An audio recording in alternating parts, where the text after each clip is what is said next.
Washington, U.S. President Donald Trump, responding to North Korean leader Kim Jong-un saying he had a nuclear button on his desk, said in a tweet on Tuesday that his nuclear button is a much bigger and more powerful one than his, and my button works.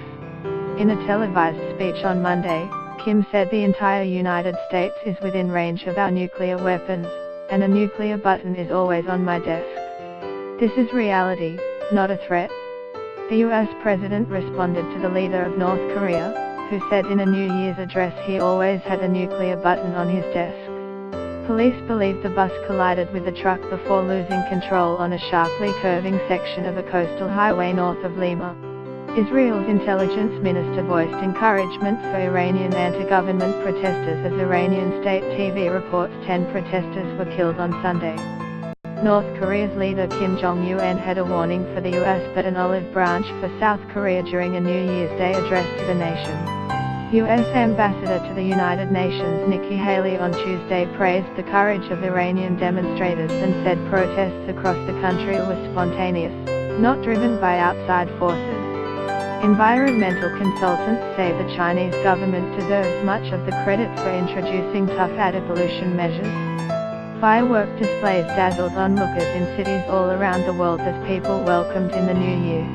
The US president responded to the leader of North Korea, who said in a New Year's address he always had a nuclear button on his desk. Trump has since claimed that efforts to pressure North Korea are having a big impact as South Korea proposed holding talks with Pyongyang on January the 9th, a move that may ease tensions over the country's nuclear program ahead of the Winter Olympic Games.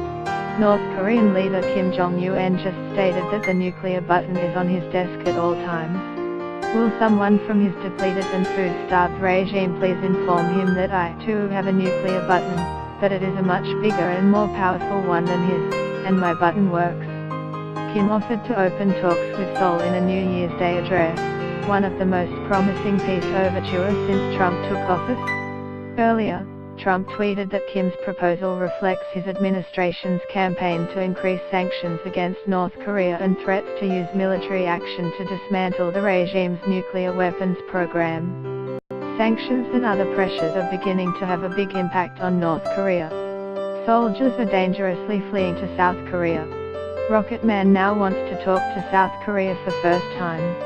Perhaps that is good news, perhaps not, we will see. Trump wrote.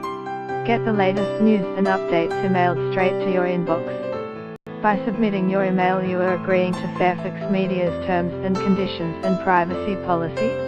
Trump administration officials sidestepped questions about how they squared South Korea's willingness to meet with the US position that Kim must first demonstrate a readiness to pause, if not abandon, his efforts to build a nuclear arsenal that can hit the US mainland.